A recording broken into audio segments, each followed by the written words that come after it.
A very good afternoon to all of you.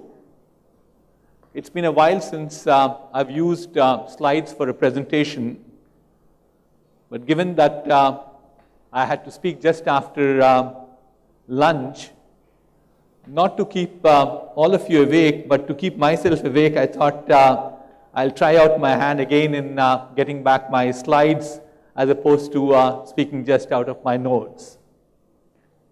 At the outset, let me congratulate ICT Academy for the 25th edition of the celebration that they do every year.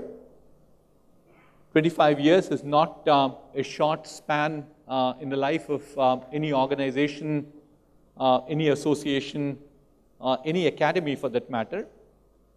Some of you who may be familiar with something called the Dow Jones Industrial Average, which primarily reflects how the manufacturing industry is doing in the United States, was started way back in 1896. They started putting together 10 companies and said, based on the performance of these 10 companies' stock prices, we will determine what the index is like. If you now fast forward, say 120 years, there's only one company which was originally there on those 10 companies which is left behind. So that gives you, and people can take a guess who it is, it was GE. So that gives you a reflection that it's not easy to stay for too long. Actually, one more data point, no more than that, is in the 1990s, the average lifespan of companies used to be somewhere in the range of 50 years. By 2010, it's down to about 20 years. So ICT Academy has survived for 25 golden years and celebrating their 25th edition of this particular event. So let's join our hands to congratulate them again. So they said that I need to speak about the journey of transforming India. So I thought I looked at the topic a little more closely, intensely, and the variant of what I have for you this afternoon is transforming India through technology in the digital era. So two additional words I have. One is technology and the other one is digital era.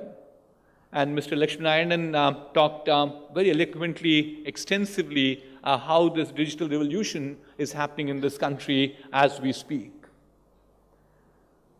Certainly, we live in a world which is the digitally connected world, where how well we are connected.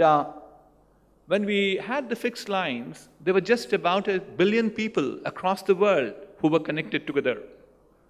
But as we moved forward and started getting mobile phones, there were 3 billion people who were connected. With the Internet of Things that will be there, Gartner is now forecasting by 2020, there would be as many as 20 billion people and things that will get connected. That's the digital connectivity that we are seeing in the world. So some of you must be very familiar with a law called the Moore's Law. The Intel's founder, and I know my colleague from Intel is also here, Devjani Ghosh. I'm sure Devjani knows much more than many of us. But there was yet another law called the Metcalfe Law. Metcalfe talked all about the power of networking. He said the power of networking will be exponential. He said the amount of information that will be there on a network is to the power of number of people on the network. If there were n people on the network, the power of information was n squared. So that is the era we live in. We now have as many as 3 billion people connected together.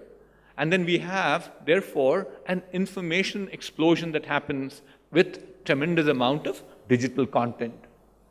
Rightly so, in this particular digital environment, the government of India decided on a number of initiatives to transform India. We saw that very nice video earlier, which is talking about Make in India, Digital India, Smart Cities, Skill India, Startup India, and many more of them. I can go on with this. But I think if we were to truly implement what I've been talking about, two things I have a very strong belief in. One is that it will certainly bring equity to all the stakeholders. That will make it a level playing field. And the second one is that it will definitely have enormous amount of social benefits because it will not leave behind many sectors of the society, many sections of the society.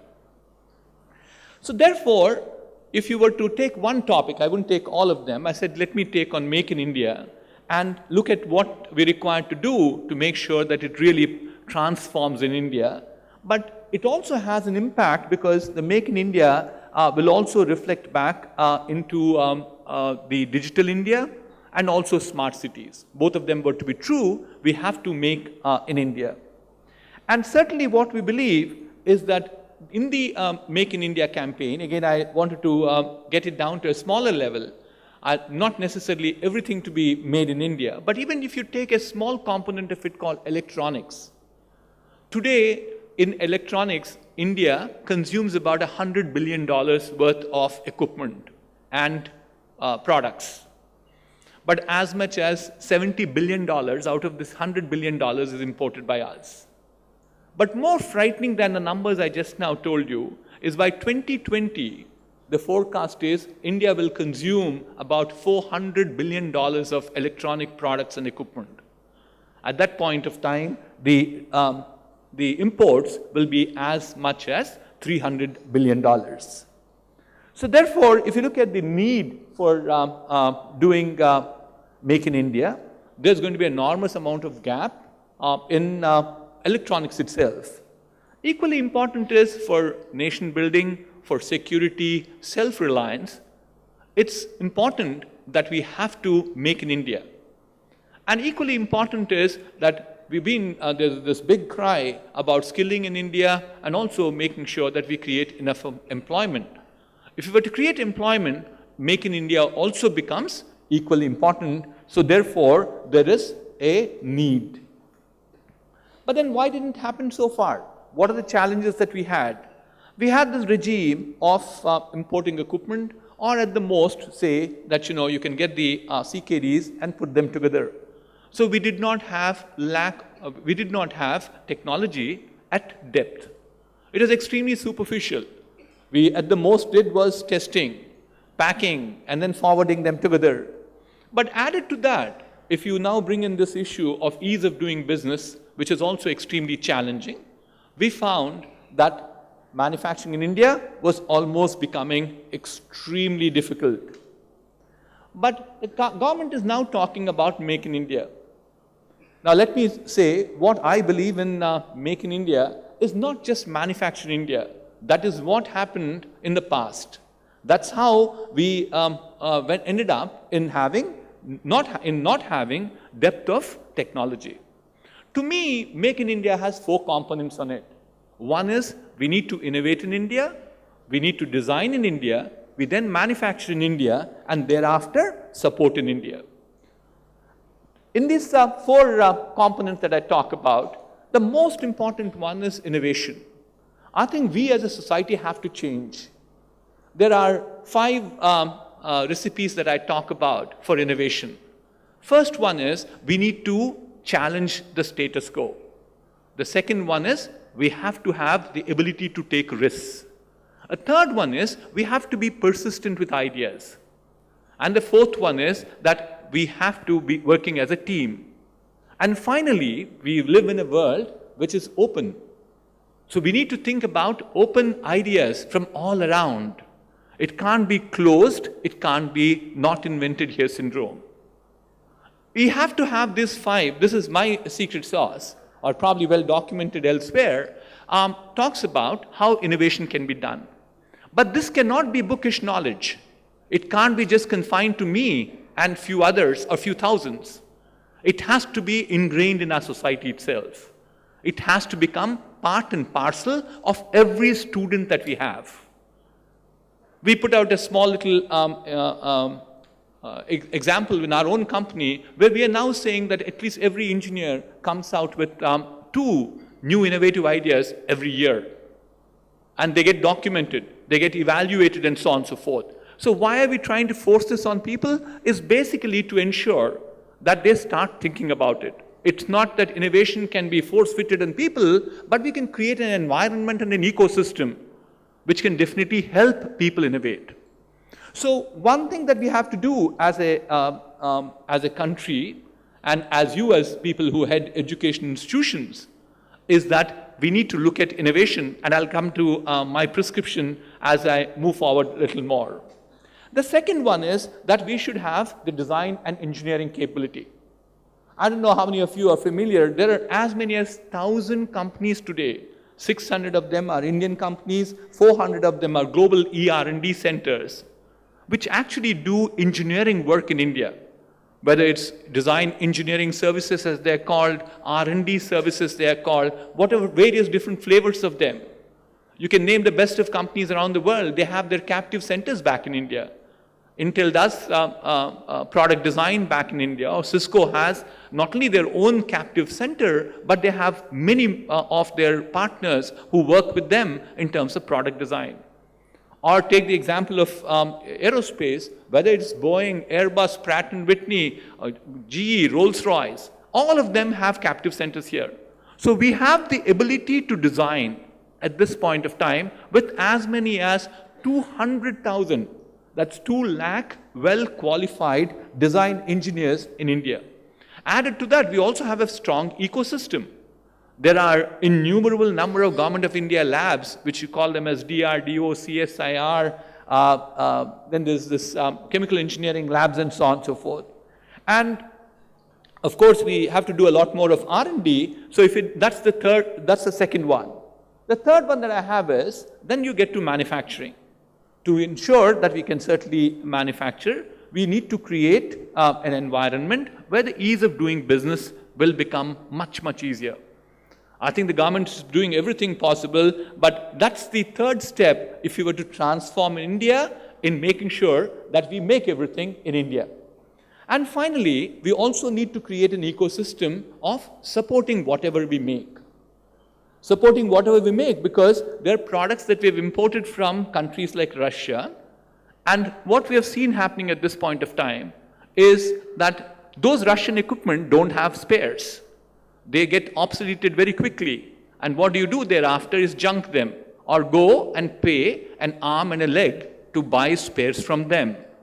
So therefore, if you truly want to make sure that India becomes self-sustaining, self-reliant, it has to have innovation, it has to have design, it has to have manufacture, and it also needs to have support ecosystems. So I've got 3 things to talk about this afternoon. What do I want you as academicians, as leaders in education to do at this point of time? The first one is that we have to definitely improve quality of education. And certainly there are ghastly stories that go around, may not be valid for the audience that I'm addressing.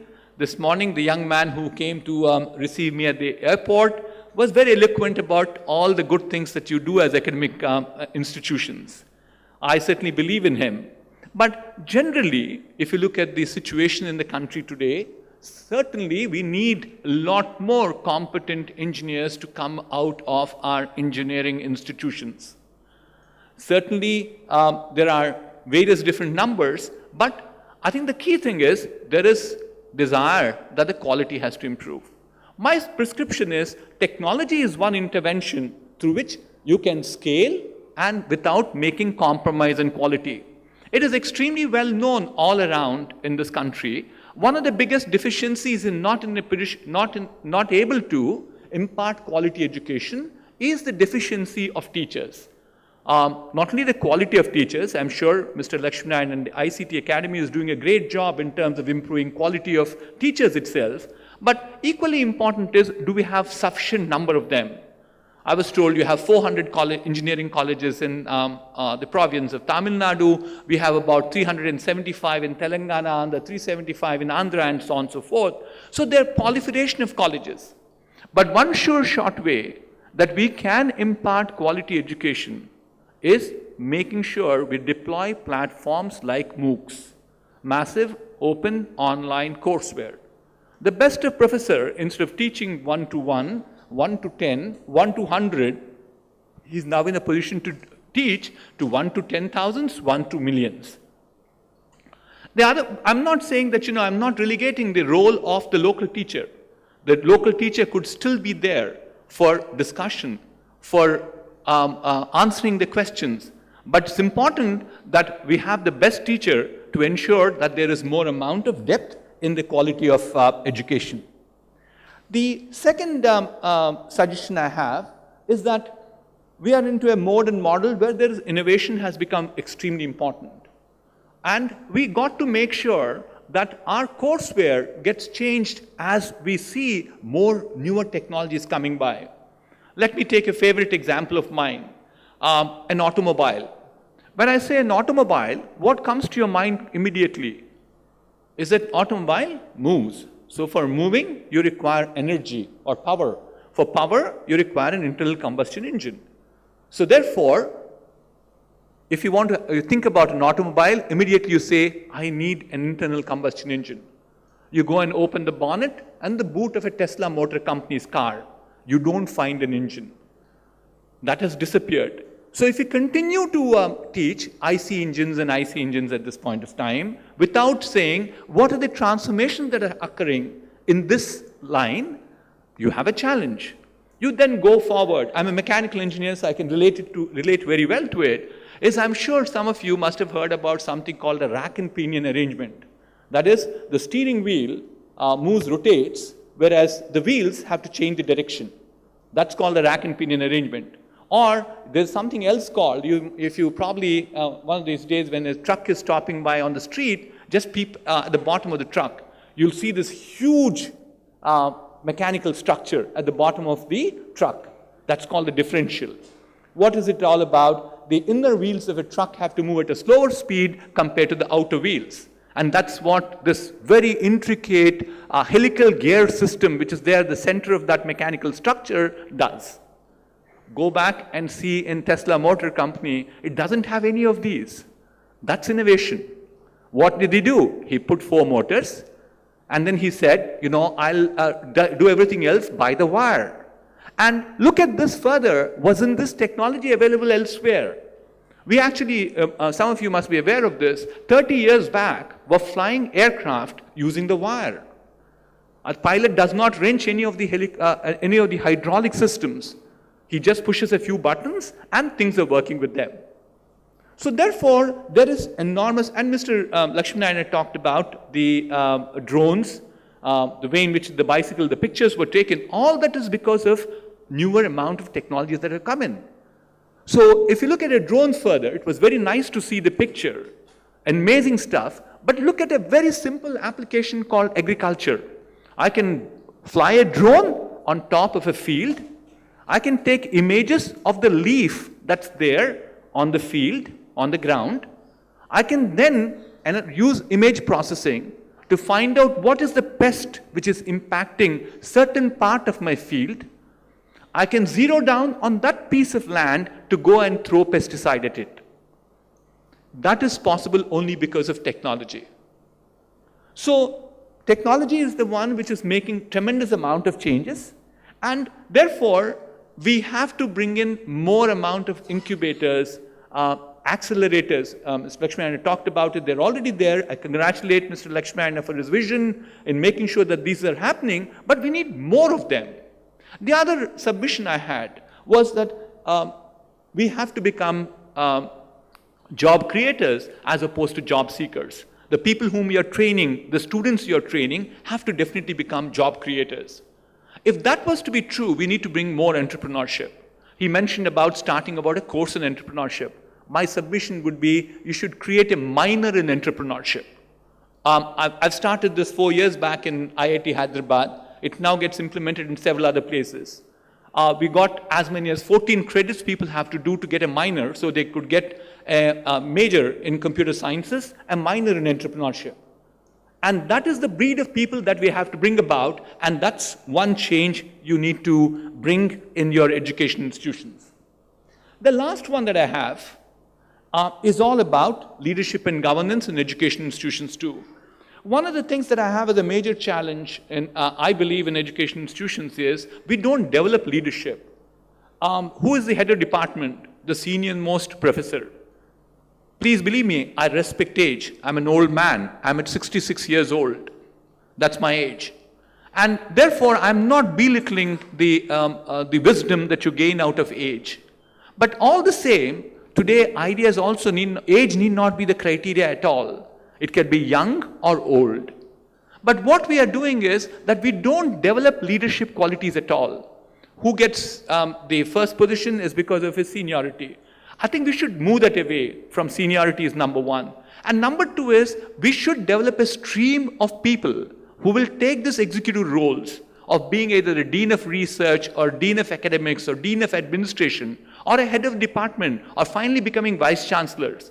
You can't just make a professor, with all respect for him. He did tremendous amount of good work, taught people, he did research, but does he know how do you run an education institution? So therefore, the third submission I have is we should definitely bring in more amount of leadership and a proper governance structure into our academic institutions. Finally, let me, sorry, did I miss one? Yes, I did. But then let me move on and conclude at this point of time by saying that I think India has done well in terms of innovation so far. Though I said, we need to do a lot more, I still believe in that. Look at those two examples I have there. One is the Tata Nano car. The other was the Indian mission to Mars, which is called the Mangalyaan. And we proved to the world that we could be nothing but the best. The fact that the last mission to outer space took 107 satellites as a payload, which was a world record. It was all done with indigenous efforts. Give it a reflection, we have the talent. It's a question of igniting the talent. And what I would say is that responsibility lies with every one of you who is here in this particular hall and outside the hall who head these education institutions and guide the future of our youngsters in this country. And if you guide them right, I'm sure India will transform much faster. Thank you. Your knowledge should destroy ignorance. But if knowledge is not destroying ignorance, and if knowledge is protecting ignorance, that is not knowledge. 3% of India is Tamil. You know that? I mean, I did the research. 3% of India is Indian population, and 3% of that 3% is Tamil Brahmin. And so they are like, they consider themselves very, very pure. They think like they're like pure ghee, like they are. நம்ம எந்த ப்ராபபிலிட்டியில் ஒரு காலேஜை market பண்ணுறோன்னா, students எல்லாம் வந்து பயங்கர ஸ்ட்ரிக்டாக வச்சுக்கிட்டு அவங்களுக்கு பிடிக்காத நிறைய விஷயங்கள் பண்ணிவிட்டு, வேறஸ் வெளியில் போகும்போது நான் லேப்டாப் தரேன், நான் வந்து மார்க்கெட்டிங் பண்ணுறேன், காலேஜுக்கு பிராண்டிங் பண்ணுறேன் அப்படின்னா எங்கேருந்து பிராண்டிங் வரும்? படிக்கிற 2000 பேரும் ஸ்கூலில் வெளியில் போயிட்டு தப்பாக பேசினாங்கன்னா